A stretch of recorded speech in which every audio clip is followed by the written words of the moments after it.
দোয়া করার সময় জায়গাগুলো বুঝে দোয়া করতে হবে যে কখন কিভাবে দোয়া করলে দোয়াগুলো কবুল হবে। প্রথম কথা হচ্ছে যে দোয়া করার আগে আল্লাহ পাকের প্রশংসা করতে হবে, আল্লাহর হামদ প্রশংসা করতে হবে। সূরা ফাতিহা পড়ে নিতে পারেন একবার। দোয়া করার শুরুতে আপনি দরুদ পড়বেন, দরুদের ফলে দোয়া কবুল হয়। দরুদ না পড়লে দোয়াটা আসমানে গিয়ে ঝুলে থাকে, উঠিয়ে নেওয়া হয় না। যখন দরুদ পড়া হবে তখন দোয়াটা উঠিয়ে নেওয়া হবে। দোয়া করার কিছু টেকনিক আছে যে কীভাবে কী দোয়া করলে কবুল হবে, কখন দোয়া করলে কবুল হবে, এগুলো বুঝে দোয়া করতে হবে। অনেকেই বলে দোয়া করেই যাচ্ছে কবুল হচ্ছে না। কিছু বিষয় আছে হয়তো এই কারণে হচ্ছে না। হয়তো বা আল্লাহ পাক চাচ্ছেন এটা আপনার জন্য পরে পাওয়া উত্তম, সেই জন্য আপনি এখন পাচ্ছেন না। হয়তো বা আল্লাহ পাক আপনাকে পরকালে দিবেন বলে জমা রেখেছেন, হয়তো এই জন্য পাচ্ছেন না। অথবা হয়তো আপনার আকীদায় শিরক আছে, হয়তো এই জন্য হচ্ছে না। হয়তো বা আমলে বেদায়াত আছে, এই কারণে হচ্ছে না। অথবা আপনার রিজিকে কোনো হারাম কিছু আছে, মেবি এই কারণে আপনার দোয়া কবুল হচ্ছে না। অথবা আপনি তাড়াহুড়া করছেন। তাড়াহুড়ার ব্যাখ্যায় নবী সাল্লাল্লাহু আলাইহি ওয়াসাল্লাম বলেছেন যে মানুষ বলে আমি দোয়া করেই গেলাম, আমার দোয়া কবুল হলো না।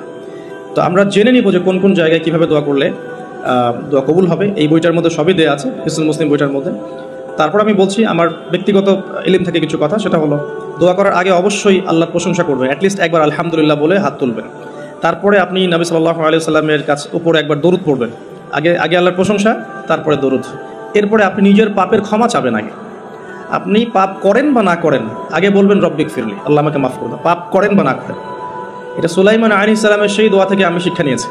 সুলাইমান আলাইহিস সালাম যে বিখ্যাত দোয়ায় বলেছিলেন যে আল্লাহ আমাকে এমন মুলক এবং রাজত্ব দান করুন যে মুলক আর রাজত্ব আপনি কাউকে কখনো দেননি। এই দোয়ার শুরুতে তিনি বলেছেন রব্বিক ফিরলি, আল্লাহ আমাকে মাফ করুন। তো এটা আদব, দোয়ার আদব হচ্ছে আগে নিজের ক্ষমা চাওয়া, আল্লাহর কাছে নিজের ভুলের ক্ষমা চাওয়া, তারপরে দোয়া করা।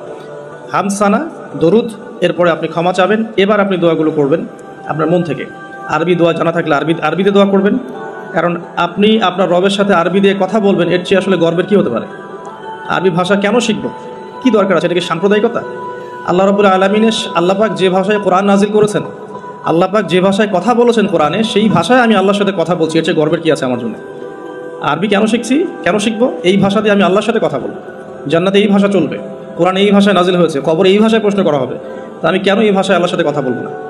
এর মানে এই নয় যে কেউ যদি আরবি না জানে অন্য ভাষায় দোয়া করতে পারবে না, এমনটা নয়। অবশ্যই কেউ যদি আরবি না জানে, বেসিক দোয়াগুলো না জানে, সে বাংলাতে দোয়া করতে পারে, কোনো সমস্যা নেই। ইংরেজিতে দোয়া করতে পারে, উর্দু দিয়ে দোয়া করতে পারে। ভাষাগত পার্থক্য আল্লাহর কাছে নেই, তবে আরবির মর্যাদা আছে। আর এটা আমার কাছে গর্বের বিষয় মনে হয় যে আমি আরবি দিয়ে আমার রবের সাথে কথা বলতে পারছি। আমি আরবি দিয়ে কথা বলছি, এবং আরবি দিয়ে দোয়ার ক্ষেত্রে আপনি এত ভালো করে মনের ভাব প্রকাশ করতে পারবেন অল্প শব্দে, যেটা হয়তো অন্য কোনো জায়গায় সম্পূর্ণ হয়। এরপরেও আমি বলবো যে মাতৃভাষায় মানুষের মনের ভাব প্রকাশের ক্ষেত্রে সহজতা আছে। যদি কেউ আরবি না জানেন, সেক্ষেত্রে মাতৃভাষাতেই বেশি বেশি দোয়া করবেন, চলতে ফিরতে দোয়া করবেন। নির্দিষ্ট সময়েই দোয়া করতে হবে এমন নয়। রোজা রেখে সারাটা দিন যখনই আপনার মন চাচ্ছে, মনের মধ্যে একটা কিছু চাহিদা আসছে, আপনি দোয়া করে ফেলবেন। নবী সাল্লাল্লাহু আলাইহি ওয়াসাল্লাম বলেছেন, যদি তোমাদের কারো জুতার ফিতাও ছিঁড়ে যায়, সে যেন সেই ফিতাটাও আল্লাহর কাছে চেয়ে নেয়। প্রতিটা বিষয় আল্লাহর সাথে শেয়ার করতে হবে। আল্লাহ, আমার চাকরির দরকার, আমার রিজিকের সমস্যা, আমার পারিবারিক সমস্যা, আমার ব্যবসার সমস্যা, আমার ইলম অর্জন করতে চাই, আল্লাহ আমাকে ইলম দান করো। আল্লাহ, আমি শারীরিকভাবে অসুস্থ। বিভিন্ন রকম সমস্যা আমরা জর্জরিত আছে। প্রত্যেক মানুষের কোনো না কোনো সমস্যা আছে। সমস্যা থাক বা না থাক, দোয়া করতেই থাকতে হবে। যে ব্যক্তি সুখের সময় বেশি বেশি দোয়া করে, আল্লাহ পাক দুঃখের সময় তার দোয়া বেশি কবুল করেন, এমনটা হাদিস এসেছে। যে ব্যক্তি সুখের সময় ভালো আছে, এখন আমার ফিজিক্যালি আমি ফিট, এখন আমি আল্লাহ পাকের অসীম নিয়ামতের মধ্যে আছি, বাড়ি গাড়ি টাকা করি, আত্মীয় স্বজন, স্ত্রী সন্তান সবই আছে, আমার কোনো কিছুর অভাব নাই, এরকম সুখের সময় যে ব্যক্তি বেশি বেশি দোয়া করবে, ইস্তেগফার করবে, ক্ষমা চাবে, আল্লাহ পাক দুঃখের সময় সেই বান্দার পাশে থাকবেন ইনশাআল্লাহ। আর সবচেয়ে বড় দুঃখের দিন তো কিয়ামতের দিন, আল্লাহ পাক সেদিন ইনশাআল্লাহ আমাদের সাথে থাকবেন ইনশাআল্লাহ তাআলা। দোয়ার আগে এই আদবগুলো মেনটেন করবেন। বাংলা ভাষায় দোয়া করেন যদি আরবি না জানেন। আর আরবি জানার দিকে আমি বেশি জোর দিচ্ছি, আরবি জানলে বেশি ভালো হয়। হিসনুল মুসলিম বইটা সাজেস্ট করলাম। এবং দোয়া করার কিছু টাইম আমি বলছি যে এই সময়গুলো আপনি বেশি বেশি দোয়া করতে পারেন। রোজা রেখে সারাদিন দোয়া করতে পারেন যে কোনো সময়, স্পেশালি নামাজের সেজদায় একটা সেজদাও যেন বাদ না যায় যেখানে আপনি কোনো দোয়া করেন নাই। অ্যাটলিস্ট আপনি কিন্তু সেজদায় তাসবিহ পড়েই বলতে পারেন, আল্লাহুম্মা আতিনা ফিদ দুনিয়া হাসানা ওয়া ফিল আখিরাতি হাসানা ওয়া কিনা আযাবান নার, আল্লাহুম্মা আইনি আলা যিকরিকা ওয়া শুকরিকা ওয়া হুসনি ইবাদাতিক। যে কোনো দোয়া, আল্লাহুম্মা আনতাস সালাম ওয়া মিনকাস সালাম ফাহাইয়িনা রাব্বিনা বিস সালাম, আল্লাহুম্মা ইন্নী আসআলুকাল হুদা ওয়াত তুকা ওয়াল আফাফা ওয়াল গিনা। কত দোয়া আছে। রব্বি হাবলি মিনাস সালিহিন, আল্লাহুম্মা রব্বানা আতিনা ফিদ দুনিয়া হাসানা ওয়া ফিল আখিরাতি হাসানা ওয়া কিনা আযাবান নার, রব্বিরহামহুমা কামা রাব্বায়ানি সাগীরা, রব্বানা আতিনা মিন লাদুনকা রাহমা ওয়া হাইয়্যি লানা মিন আমরিনা রাশাদা। প্রচুর দোয়া আছে, দোয়ার উপরে সেশন করা যাবে। আপনি সেজদায় বেশি বেশি দোয়া করেন, মিনিমাম 1টা 2টা 3টা করে দোয়া করার চেষ্টা করেন। যদি আরবি না জানেন, আপনি নফল নামাজে, সুন্নত নামাজে বাংলাতেও দোয়া করলে ইনশাআল্লাহ কবুল হবে। আল্লাহ পাক সমস্ত ভাষায় বোঝেন ইনশাআল্লাহ তাআলা। সেজদায় দোয়া করেন বেশি বেশি। আমি সাজেস্ট করবো যে রমজান মাসে আপনি 2 আজানের মাঝখানে দোয়া করবেন। আজান হয়েছে, আজানের সময় দোয়া করলে দোয়া কবুল হয়ে যায়। আজান এবং একামতের মাঝখানে দোয়া করলে দোয়া কবুল হয়ে যায়। রমাদান মাসে লাইলাতুল কদর আছে, শেষ দশকের বেজোর রাতগুলোর মধ্যে আমরা একে পাবো। যদি কেউ লাইলাতুল কদর পেয়ে যায়, সেই রাত্রে যে দোয়া করবে সেই দোয়াগুলো কবুল হবে ইনশাআল্লাহ। কাউকে ইফতার করানোর পর দোয়া করলে দোয়া কবুল হতে পারে ইনশাআল্লাহ। দান সাদাকা করার পর দোয়া করলে দোয়া কবুল হতে পারে ইনশাআল্লাহ। হয়তো বৃষ্টি হচ্ছে, আপনি বৃষ্টি দেখে দোয়া করলেন, দোয়া কবুল হবে ইনশাআল্লাহ। দোয়া কবুলের অনেক সময় আছে, অনেক মুহূর্ত আছে, অনেক আদব আছে। এগুলো আমি সাজেস্ট করে দিয়েছি, বইটার নাম হিসনুল মুসলিম। এই বইয়ের মধ্যে সব কিছু লেখা আছে, আপনারা একটু পড়ে নেবেন। আমি এখানে বেশি টাইম দিলে পরেরগুলো কভার করতে পারবো না। আল্লাহ পাক আমাদেরকে বেশি বেশি দোয়া করার তৌফিক দান করুন, আমিন। আর এরপরে রমাদান মাসের সওম রেখে আমরা বেশি বেশি জিকির করতে চেষ্টা করব। জিকির বলতে কি বোঝাচ্ছে? আল্লাহ রাব্বুল আলামিন তাকে ডাকার জন্য, তাকে স্মরণ করার জন্য যে বিষয়গুলো মাধ্যম হিসেবে দিয়েছেন, এগুলো প্রত্যেকটাই কিন্তু জিকির। সলাতও এক প্রকার জিকির, আমাদের কোরআন তেলাওয়াতও এক প্রকার জিকির। আমরা এখানে জিকির বলতে যা বোঝাচ্ছি সেটা হচ্ছে ডেইলি কিছু জিকির আমরা করি, যেগুলোর মধ্য দিয়ে আমরা আমাদের জিহ্বাকে তরতাজা রাখবো, সিক্ত রাখবো। আমরা সবসময় আজে বাজে কথা বলার চাইতে এই কোরআনের কথা, হাদিসের কথা বা আল্লাহ পাকের তাসবিহ তাহলিল এগুলো তো অভ্যস্ত হলে পরে দেখবেন রমাদানের সওমের আধ্যাত্মিকতা বাড়ছে ইনশাআল্লাহ। এটা আপনি প্রমাণিত যে আপনি 1 ঘন্টা অহেতুক কথাবার্তা বলেন কারোর সাথে, আপনার মনের নূরগুলো নষ্ট হয়ে যাবে। এবং আপনি 1 ঘন্টা চুপ করে থাকেন, দেখবেন চুপ করে থাকার ফলে আপনার মধ্যে অনেক চিন্তা আল্লাহর পক্ষ থেকে ইনস্টল হচ্ছে, ভালো চিন্তাও আসে আর শয়তানের পক্ষ থেকে খারাপ চিন্তা আসতে পারে চুপ করে থাকলে। আর যদি আপনি বেশি বেশি জিকির করতে থাকেন, ফর এক্সাম্পল 100 বার সুবহানাল্লাহ, ফর এক্সাম্পল আলহামদুলিল্লাহ, আল্লাহু আকবার, লা হাওলা ওয়ালা কুওয়াতা ইল্লা বিল্লাহ, আস্তাগফিরুল্লাহ ওয়া আতুবু ইলাইহি, হাসবিয়াল্লাহু ওয়া নি'মাল ওয়াকিল। আপনি বলছেন লা ইলাহা ইল্লাল্লাহ অথবা লা ইলাহা ইল্লাল্লাহ ওয়াহদাহু লা শারীকা লাহু, লাহুল মুলকু ওয়া লাহুল হামদু ওয়া হুয়া আলা কুল্লি শাইইন কাদির, সুবহানাল্লাহি ওয়া বিহামদিহি, সুবহানাল্লাহিল আযীম অথবা সুবহানাল্লাহিল আযীম ওয়া বিহামদিহি। এরকম প্রচুর জিকির দেয়া আছে, কিন্তু এই বইয়ের মধ্যে দেয়া আছে। এগুলো যদি নিয়ম করে করি, আমরা একটা সময় ফিক্স করে করি যে আমি এই 1 ঘন্টা ফজরের নামাজের পরে এই জিনিসগুলো করব, তাহলে কিন্তু আপনি আপনার রোজার মধ্যে ইফেক্টিভ বিষয়গুলো খুঁজে পাবেন। তবে আমি এটা সাজেস্ট করি যে আপনি চলতে ফিরতে এই কাজগুলো করবেন। ঢাকা শহরে আমরা যারা থাকি, আমরা জ্যামের সাথে অভ্যস্ত। আমি বলবো যে জ্যাম যেমন একটা আযাব আমাদের জন্য, আমরা মানে বস্তুবাদিতার পিছনে বেশি ছুটছি, তো আল্লাহ পাক এই জন্য আমাদের সময়টাকে খেয়ে ফেলছে। এত দ্রুত তুমি দুনিয়ার দিকে ছুটতে চাও, বসে থাকো এখানে। যত বেশি ছুটবেন তত বেশি আল্লাহ পাক পিছিয়ে দিবেন। দুনিয়ার দিকে আপনি যত বেশি ছুটবেন আপনাকে আল্লাহ পাক তত পিছিয়ে দিবেন। তবে মুমিনরা এটাকে নিয়ামত মনে করতে পারে। আপনি জ্যামে বসে 1 পারা কোরআন তেলাওয়াত করতে পারবেন। আমি চেষ্টা করি, জ্যামে বসে আছেন আপনি এই তাসবিহ তাহলিলগুলো করতে পারেন। তাসবিহ একটা পকেটে রাখেন, আপনি বের করেন, জ্যামে বসে আছেন, 100 বার সুবহানাল্লাহ পড়তে আপনার 5 মিনিটও লাগবে না। 100 বার আলহামদুলিল্লাহ পড়তে পারেন বসে বসে, 100 বার আল্লাহু আকবার পড়তে পারেন, লা ইলাহা ইল্লাল্লাহ পড়তে পারেন, আস্তাগফিরুল্লাহ ওয়া আতুবু ইলাইহি 100 বার পড়তে পারেন, আল্লাহুম্মা সাল্লি আলা মুহাম্মাদ ওয়া সাল্লিম দরুদ পড়তে পারেন 100 বার। আপনি দেখবেন সময়টা কাজে লাগলো, আপনার কিন্তু সময়টা কাজে লাগলো এবং আপনার মনের মধ্যে কিছু খারাপ চিন্তা চেতনা আসছিল, এটা দূর হয়ে গেল, মনটা শান্ত হলো, রিল্যাক্স থাকলেন, আল্লাহর নূর আসলো। এই কাজগুলোই একসাথে মিলে কিন্তু রোজাটাকে আপনার ইফেক্টিভ বানাবে। শুধুমাত্র না খেয়ে থাকাটা আপনাকে খুব একটা রুহানিয়াত দিবে না। আল্লাহ পাক আমাদেরকে বেশি বেশি জিকির করার তৌফিক দান করুন, আমিন। আমি তারপরে বলবো সওম রেখে ইস্তেগফার করতে হবে বেশি বেশি। ইস্তেগফার মানে আস্তাগফিরুল্লাহ ওয়া আতুবু ইলাইহি, এবং শুধু মুখে বলা নয়, বরং আমি একটা পদ্ধতি অবলম্বন করার চেষ্টা করছি, আমার কাছে এটা ইফেক্টিভ মনে হয়েছে বলে শেয়ার করছি। সেটা হলো আমি চেষ্টা করছি যে আমার জীবনে যে পাপগুলো হয়েছে আমার দ্বারা, যেগুলো আমার মনে পড়ছে, বড় বড় পাপ আমার মনে পড়ছে, আপনি কিন্তু আপনার পাপ মনে করতে পারবেন আপনি যে আপনি কী কী পাপ করেছেন, বড় বড় পাপ কিছু, সবগুলো হয়তো পারবেন না, কিছু কিছু পারবেন। তো একটা খাতা আমি নোট করার চেষ্টা করছি যে আমার জীবনে মেজর কী কী বড় বড় পাপ হয়েছে বলে আমার কাছে মনে হচ্ছে। তো এরকম পাপ আপনি একটা লিস্ট করতে পারেন, এবং যখন একটা পাপের কথা মনে হবে, এই পাপ সংক্রান্ত বিষয়গুলো কিন্তু মাথায় চলে আসবে, ওখানে আমার কী ভুল ছিল আসলে, এবং সেই ভুলটা যেন আমার পরিবারবর্গ না করে, এবং সেই ভুলটা যেন আমার বাচ্চারা না করে। ঠিক আছে? তো আমরা মিউজিক শুনেছি, লিখেছি যে হ্যাঁ মিউজিক শুনেছি, হয়তো বসে বসে খেলা দেখেছি তো, এগুলো কাজ করেছে। রাস্তাঘাটে চলতে ফিরতে আমাদের নজর এদিকে ওদিকে চলে গিয়েছে। এমন কেউ নাই এখন এই বিশ্বে বসবাস করে যারা কখনো অনলাইনে ঢুকে একটা মেয়ের নগ্ন ছবি চোখে পড়েনি। এমনটা হয়েছে। আমরা কিন্তু নোট আউট করতেই পারি আমাদের পাপগুলো কী কী হয়েছে।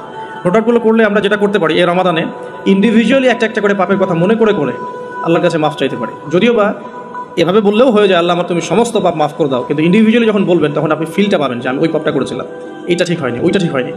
তখন ইনশাআল্লাহ তাআলা ইস্তেগফারটা পারফেক্ট হবে এবং ইস্তেগফারের ভিতরে একটা প্রাণ আসবে ইনশাআল্লাহ। শুধু মুখে বলবো না আস্তাগফিরুল্লাহ ওয়া আতুবু ইলাইহি।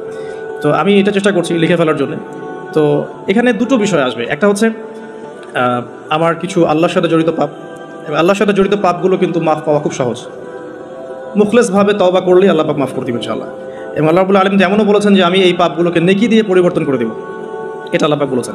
আরেকটা বিষয় আছে, আল্লাহ পাকে কিছু হক নষ্ট করেছে, যেমন নামাজ, হয়তো একটা সময় নামাজ পড়ি নাই, একটা সময় রোজা রাখি নাই, একটা সময় দেখা গেছে কেউ যাকাত দেয় নাই ইত্যাদি। এগুলোর জন্যে দুটো অপশন, এখানেও দুটো অপশন। কিছু কিছু আলেম বলেছেন যে এর জন্য খালেস তওবাই যথেষ্ট, এর কাফফারার দরকার নাই। আবার কিছু কিছু আলেম বলেছেন যে নামাজ যতগুলো কাজা হয়ে গেছে এগুলোকে হিসেব করে কাজা আদায় করে দেয়া। এরকম দুটো স্কুল অফ থট কিন্তু আছে। আমি এটা ঘাটাঘাটি করেছি, তবে আমি সবশেষ যার মতটাকে বেশি প্রাধান্য দিয়েছি এই পর্যন্ত, সেটা হচ্ছে আল্লামা তাকি উসমানী দামাত বরকত। তার বইয়ের মধ্যে তাসাউফ আত্মশুদ্ধি বইটার মধ্যে লেখা আছে যে এটা সবচেয়ে বেশি উত্তম হবে যদি কেউ তার জীবনের নামাজ এবং সওম এবং যাকাত এগুলোর হিসেব করে তওবা করার পরে আদায় করে দেওয়ার চেষ্টা করে। এবং ইনশাআল্লাহ আমি সে চেষ্টা করব, আপনারাও সে চেষ্টা করেন, এটা অনুরোধ করবো আর কি। এতে করে উনি এই কথাটা এই জন্য বলেছেন যে একজন মানুষ অমুসলিম ছিল, মুসলিম হয়েছে, তখন না হয় তার সমস্ত গুনাহ মাফ হয়ে যাবে। কিন্তু আমরা মুসলিম ছিলাম, 1 বছর 2 বছর নামাজ পড়েন নাই, এই গুনাহটা কীভাবে মানে কাফফারা না দিলে মাফ হতে পারে? উনার যুক্তি এটা। তো যদিও অনেক আলেম বলেছেন যে তওবা করলে মাফ হয়ে যাবে, আল্লাহ পাক মাফ করে দিবেন, বেশি বেশি নফল নামাজ পড়লে ঘাটতি পূরণ হয়ে যাবে, কিন্তু ফরজের ঘাটতিগুলো ফরজ দিয়ে আদায় করাটা উত্তম হবে বলে আমার মত। আল্লাহ পাক আমাদেরকে সাধ্যমতো করার তৌফিক দান করুন। আরেকটা অপশন আছে, রমজান মাসে উমরা করতে পারেন। রমজান মাসে যদি উমরা করতে পারেন বা সুযোগ হয়, আল্লাহ যদি তৌফিক দান করেন, সেখানে একটা সুবিধা আছে। যেমন মক্কায় 1 ওয়াক্ত নামাজ পড়লে আপনি অনেক ওয়াক্তের নেকি পাচ্ছেন, এবং মদিনাতেও 1 ওয়াক্ত নামাজ পড়লে আপনি 1000 ওয়াক্তের নেকি পাচ্ছেন। তো এখানে কিন্তু ওই কাফফারাটা আদায় হয়ে যাবে ইনশাআল্লাহ। এটা একটা সুযোগ। সো উমরা করতে যেতে পারেন, আর যদি যান আমাকেও সাথে নিয়ে যান, আল্লাহ পাক তৌফিক দান করুন। ঠিক আছে। আর আরেকটা বিষয় আছে, পাপের লিস্ট করতে গিয়ে আমি যেটা দেখি সেটা হচ্ছে যে কিছু পাপ থাকবে যেগুলো মানুষের সাথে সম্পৃক্ত, এগুলো সবচেয়ে ডেঞ্জারাস।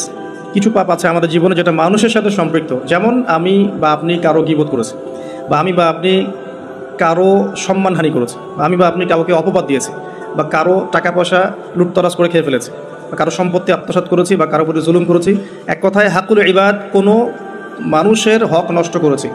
এই জায়গাটাতেই সমস্যা এবং ডেঞ্জারটা সবচেয়ে বেশি। এটাই সবচেয়ে বড় ভয়ের কারণ পরকালে জাহান্নামে যাওয়ার, আমার কাছে মনে হয়। কারণ যতগুলো পাপ আল্লাহর সাথে সম্পৃক্ত, আল্লাহ পাক এক কথাতেই মাফ করতে পারেন, কোনো সমস্যা নেই ইনশাআল্লাহ। কিন্তু মানুষের হকটা কীভাবে আদায় হবে?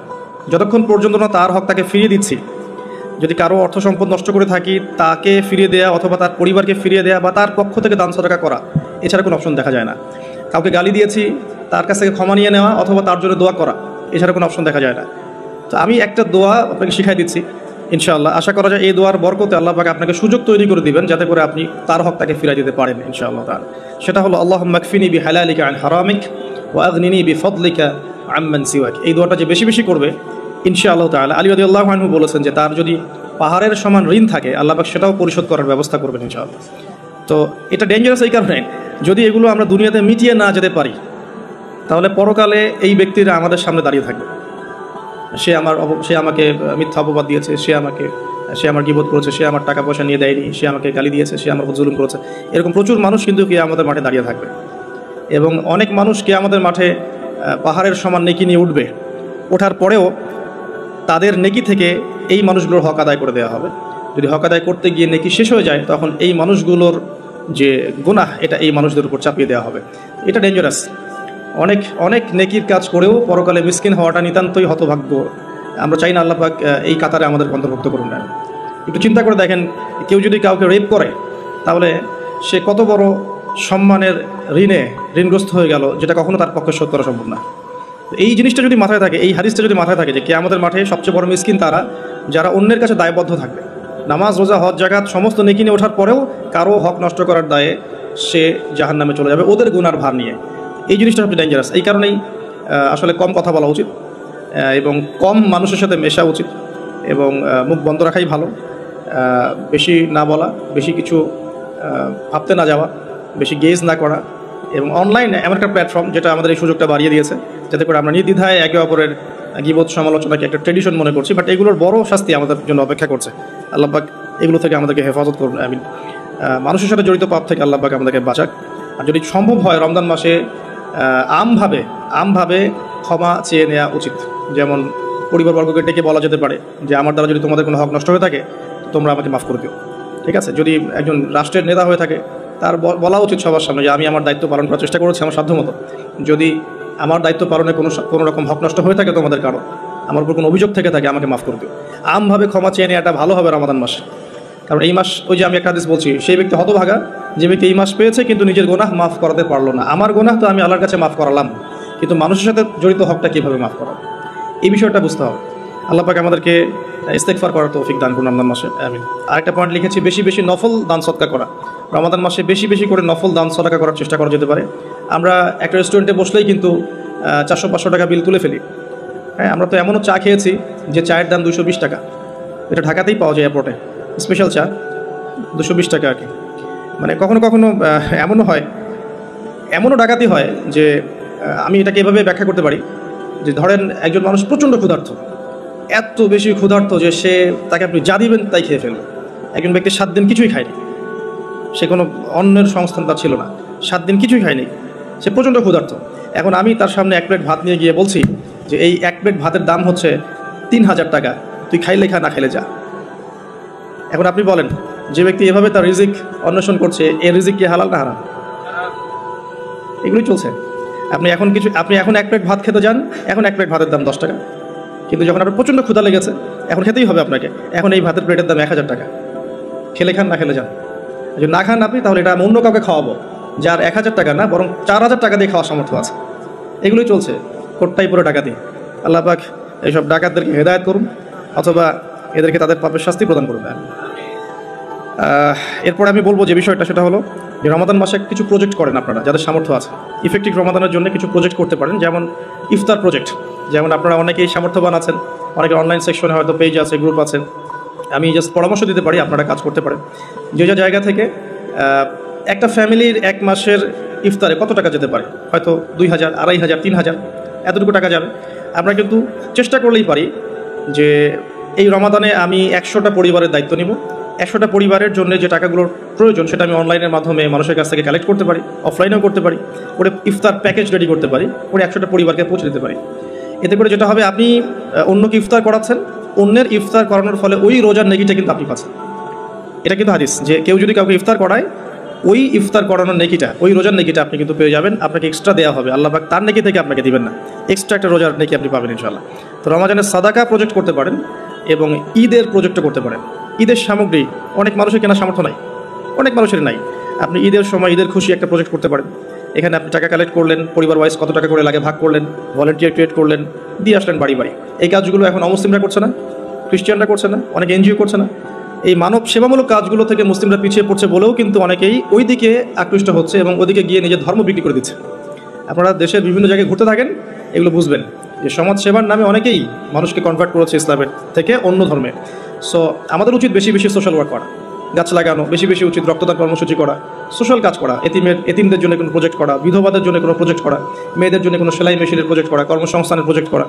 স্পেশালি রমাদানে আপনারা চাইলেই রমাদানের ইফতার প্রজেক্ট করতে পারেন, ঈদের খুশি একটা প্রজেক্ট করতে পারেন। যাদের সামর্থ্য আছে আপনারা কিন্তু করতে পারবেন, আল্লাহ পাক তৌফিক দান করুন, আমিন। আমি এরপরে লিখেছি অন্যকে ইফতার করানো, যেটা আমরা মসজিদের উদ্যোগে করতে পারি, মাদ্রাসার উদ্যোগে করতে পারি। প্রত্যেকটা রমাদানের আসর থেকে মাগরিব পর্যন্ত স্থানীয়ভাবেই আপনারা কিন্তু তালিমের আয়োজন করতে পারেন, তালিমি বৈঠক করতে পারেন। আসরের নামাজ শেষ হয়ে গেছে, এখন যে কোনো একটা টপিকে বা একটা দুটো হাদিস নিয়ে বা একটা কোরআনের আয়াতকে নিয়ে ইমাম সাহেব আধা ঘন্টা 1 ঘন্টা কথা বলবেন, এবং কথা বলা শেষ হয়ে গেলে আমরা সবাই যারা মসজিদে আছি একসাথে বসে ইফতার করে বাসা যাব। এতে করে কিন্তু একটা সামাজিক হৃদ্যতা তৈরি হবে, রমাদানকে এনজয় করা যাবে। তো এটা আমরা করতে পারি, অন্যকে ইফতার করানো। আর আমি পয়েন্ট আউট করেছি একটা বিষয় স্পেশালি, সেটা হচ্ছে রমজান মাসে আত্মীয়তার বন্ধনগুলো জোড়া লাগাবেন। রমাদান মাসে যে ব্যক্তি আত্মীয়তার বন্ধনগুলো জোড়া লাগাতে পারবে না, অন্য কোনো মাসে সম্ভব হবে না হয়তোবা, ইল্লা মাশাআল্লাহ। রমজান মাসে সবার মন নরম থাকে, ইমানের তেজ বেশি থাকে, মানুষ পরকালমুখী কাজ বেশি করে। এই সময়টাই উত্তম সময় পরিবারের মধ্যে ফাটলগুলোকে জোড়া লাগানো এবং আত্মীয়তার বন্ধনগুলোকে জোড়া লাগানো। কেন করব? কারণ আমি আমার স্বার্থে করব।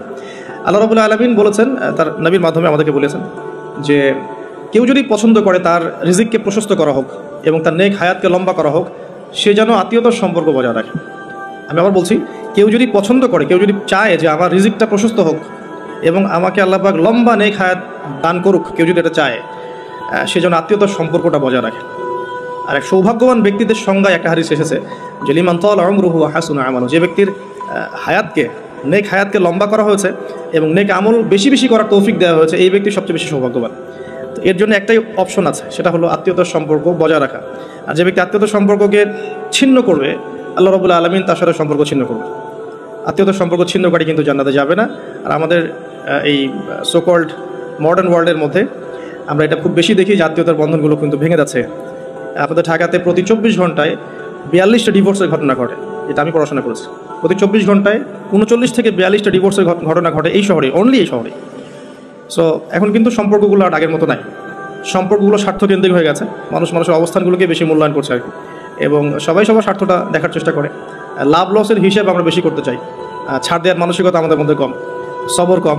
আর এই টেকনোলজিক্যাল রেভলিউশন আমাদেরকে মেন্টালি অস্থির করে ফেলেছে আর কি। আমরা মানসিকভাবে স্থির না, খুব অস্থির, দ্রুত সিদ্ধান্ত গ্রহণ করতে চাই, দ্রুত রেজাল্ট পেতে চাই। সব মিলিয়ে আসলে আমরা একটা প্যানিক সিচুয়েশনের মধ্যে আছি, সম্পর্কগুলো খুবই ঠুনকো হয়ে যাচ্ছে দিন দিন। খেয়াল করে দেখেন আমাদের আগের জেনারেশনের সম্পর্কের যে বেসগুলো ছিল এখনকার কিন্তু এটা নাই। সো রমজান মাস সে উত্তম সময় পরিবার এবং আত্মীয়র মধ্যে একটা সম্পর্কে বন্ড তৈরি করে, স্পেশালি ঈদের হাদিয়া পাঠানো, জামা বা কাপড় বা হাদিয়াগুলো গিফট পাঠানো, এতে করে দেখবেন যে একটা ভালোবাসার বন্ধন তৈরি হবে ইনশাল্লাহ। মুসলিম সমাজের ঐক্যই সব কিছু, ঐক্য নাই মুসলিম সমাজের কিছুই নাই। আল্লাহ পাক আমাদেরকে বোঝার তৌফিক দেখ। রমজান মাসে একটা পয়েন্ট লিখেছে, আমি পরিবারকে টাইম দিবেন, অবশ্যই পরিবারকে টাইম দিবেন। আমরা যেটা করি মানি মেকিং মেশিনের মতো সকালে বের হই রাত্রে বাসায় ঢুকি, এই কাজটা করবেন না।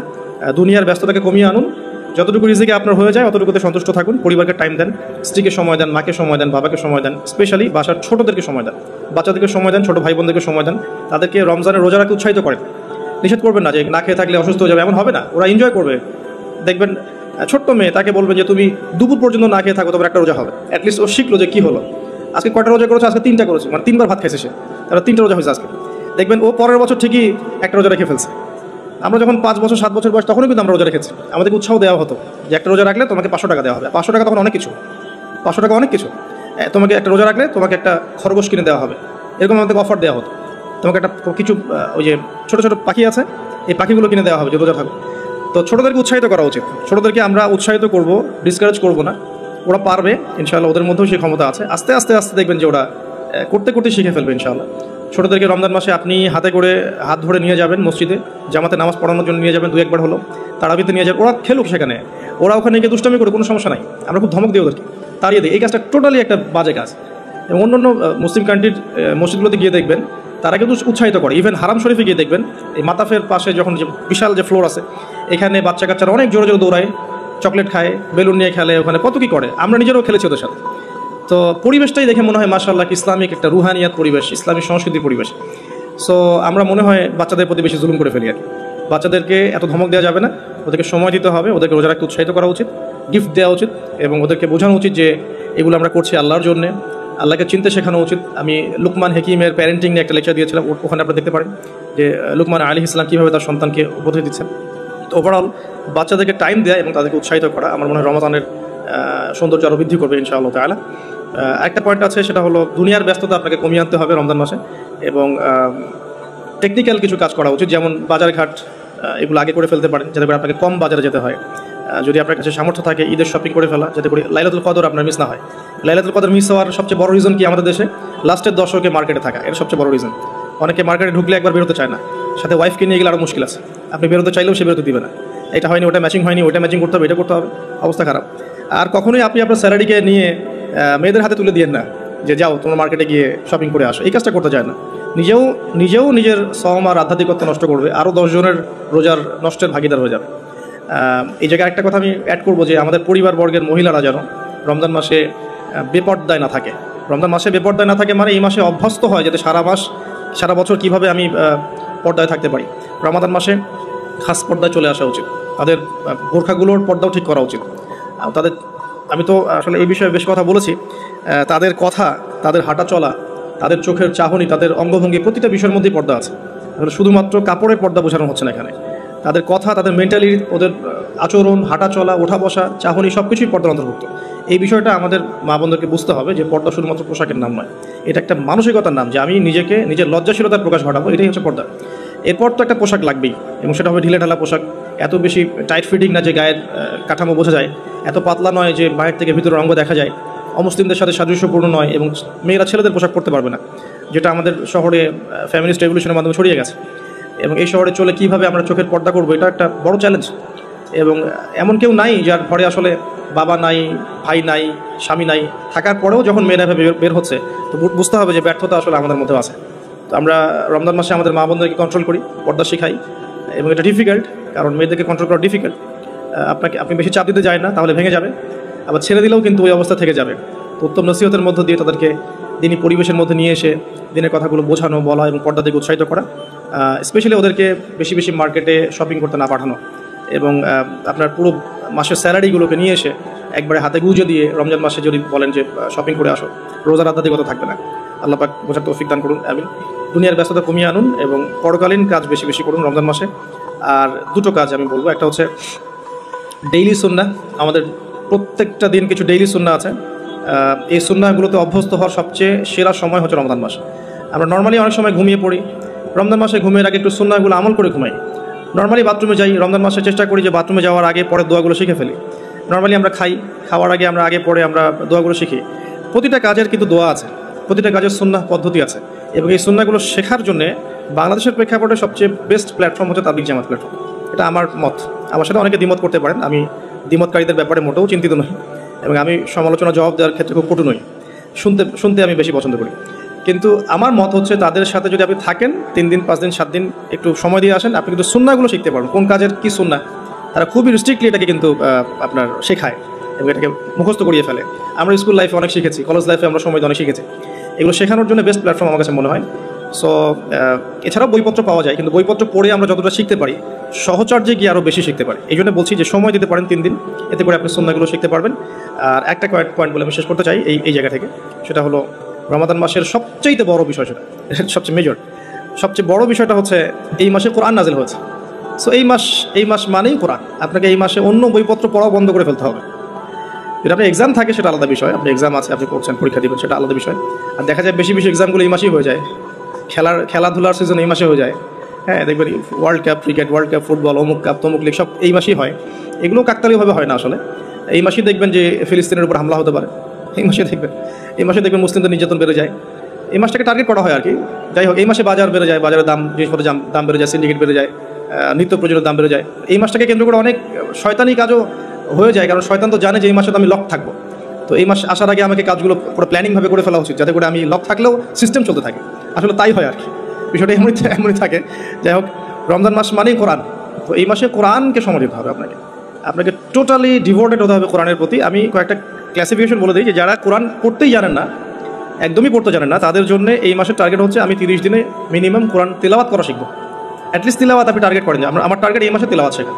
যারা তিলাওয়াত করতে জানেন তাদের টার্গেট এই মাসে একবার হিফজ করা, একবার রিডিং পড়া, একবার খতম দেওয়া, জাস্ট খতম। আপনি শুরু থেকে শেষ পর্যন্ত একবার খতম দিবেন। পার ডে আপনি একটা করে পারা তিলাওয়াত করবেন। যে তিলাওয়াত করতে পারে তার জন্য এটা, যে হিফজ করেছে তার জন্য এই মাসে টার্গেট হচ্ছে তাকে আবার পুরো হিফজটাকে এই মাসে চর্চা করতে হবে। এটা তার লেভেলটা একটু বেশি, লেভেল ওয়াইজ এক মানুষের যোগ্যতা এক রকম। কেউ তিলাওয়াত করতেই জানে না, তার টার্গেট হচ্ছে আমি এই মাসে তিলাওয়াত করা শিখবো। অনলাইনে হোক অফলাইনে হোক, এনি হোক, আপনাকে শিখতে হবে। অনলাইনে কোর্স করানো হচ্ছে, অনেকে করাচ্ছে, আপনারা যুক্ত হয়ে শিখেন। অফলাইনে শিখতে পারলে বেশি ভালো হয়। তারপরে যে তিলাওয়াত করতে জানে, ডেইলি একটা করে পারা পড়লে তার 1 মাসে খতম হয়ে যাবে ইনশাআল্লাহ। যে হাফেজ, সে এই পুরো মাসটাতে কোরআনটাকে হিফজ করবে, আবার হিফজ করবে, চর্চা করবে, তারাবির নামাজ পড়াবে, দেখবেন তার হিফজটাকে সে আবার রিগেইন করতে পারবে। তার চেয়ে উঁচু লেভেলে যারা আছে, যারা একটু আরবি বোঝে, আরবি গ্রামার বোঝে বা কোরআনের তাফসীর পড়তে পারে, আলহামদুলিল্লাহ, তাদের জন্য এই মাসের টার্গেট হচ্ছে প্রত্যেকদিন 1 পারা করে অর্থসহ পড়বে।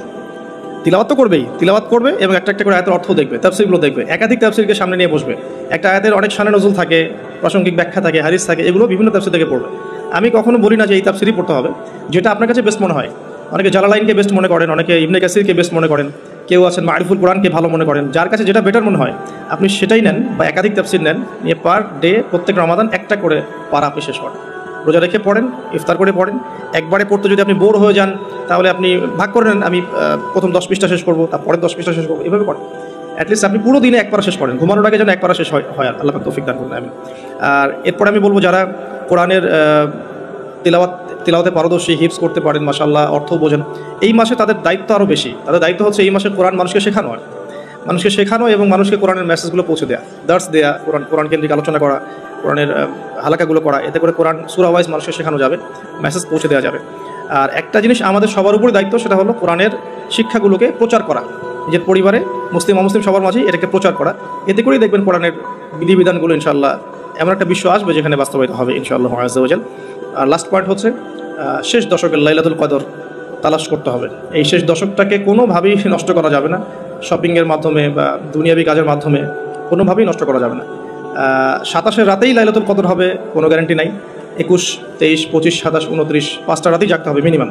তারাবির নামাজ পড়বো অবশ্যই, এর সাথে সাথে শেষ রাত্রে উঠতে হবে। এই 5টা রাত ঘুমানোর কোনো সুযোগ নাই, এবং পরিবারবর্গকে জাগাতে হবে। কিছু সাইন অ্যান্ড সিমটমস আছে, আপনি হয়তো দেখতে পারেন এই 10টা রাতের মধ্যে কোনো একটা বৃষ্টি হচ্ছে, ওয়েদার খুব সুন্দর, যদিও শহর কেন্দ্রিক জায়গায় বোঝাটা ডিফিকাল্ট। হ্যাঁ, সূর্যোদয়ের পর একটু আলোটা বেশি থাকতে পারে। এছাড়া মুমিন বুঝতে পারবে সেদিন ইবাদত করলে তার ভিতরে ইবাদতের স্বাদ বেশি পাবে সে। ওই রাতে চোখ দিয়ে পানি পড়বে, কারণ ওই রাতেই জিবরাইল আলাইহিস সালাম ফেরেশতাদেরকে নিয়ে নেমে আসেন এবং মুমিনদের জন্য দোয়া করতে থাকেন। তো লাইলাতুল কদর তালাশ করাটা সবচেয়ে বেশি ইম্পর্টেন্ট শেষ দশকে। এর জন্য সবচেয়ে ভালো পদ্ধতি হচ্ছে ইতিকাফ করা। যারা পসিবল হবে রমাদানের শেষ দশকে ইতিকাফ করতে পারেন, ইনশাআল্লাহ আযজা ওয়া জাল আশা করা যায় তারা লাইলাতুল কদর অবশ্যই পেয়ে যাবেন ইনশাআল্লাহ তাআলা। আমি অনেক কথা বললাম যেগুলো করার, আমি একটু রিভিউ করছি এবং আর 5 মিনিট সময় নেব আমি। কিছু বিষয় আছে যেগুলো আবার করাও যাবে না, আমি প্রথম থেকে আবার একটু রিভিউ করছি যে এই রমাদান মাসের মূল উদ্দেশ্য হচ্ছে তাকওয়া অর্জন করা। এই তাকওয়া আমাদেরকে শক্তি দিবে, এই শক্তি দিয়ে আমরা কি করব, আল্লাহ পাকের দিনটাকে স্ট্যাবলিশ করব, এটা আমাদের মূল কাজ। এবং এই 3টা জিনিস একসাথেই হয়েছে, কিবলা পরিবর্তন, নতুন জাতির উত্থান এবং আপনার রমাদানের সওমকে ফরজ করা, আর এই মাসেই কোরআন নাজিল হয়েছে, আবার এখানেই বদর হয়েছে। স্টার্টিং আমরা করব প্রথমত কিছু কাজের মধ্য দিয়ে। প্রথমত তারাবির সালাত, যে সালাতের আমরা কোয়ান্টিটির চাইতে কোয়ালিটিকে বেশি গুরুত্ব দেবো ইনশাআল্লাহ আযজা ওয়া জাল। এরপরে আমরা শেষ রাতের তাহাজ্জুদে অভ্যস্ত হওয়ার চেষ্টা করবো ইনশাআল্লাহ, উইথ ফ্যামিলি, যদি আরও ভালো হয় পুরো ফ্যামিলির সাথে করা যায়। সাহরি এবং ইফতারে খাদ্যকে নিয়ন্ত্রণ করতে হবে এবং খাদ্য নিয়ন্ত্রণের মধ্য দিয়ে প্রবৃত্তিকে নিয়ন্ত্রণ করতে হবে। ম্যানুফ্যাকচার্ড ফুডগুলো ত্যাগ করে আমরা ঘরের হোমমেড ফুডগুলো খাওয়ার চেষ্টা করব। 5 ওয়াক্ত সালাত জামাতে আদায় করার চেষ্টা করবো ইনশাআল্লাহ তাআলা।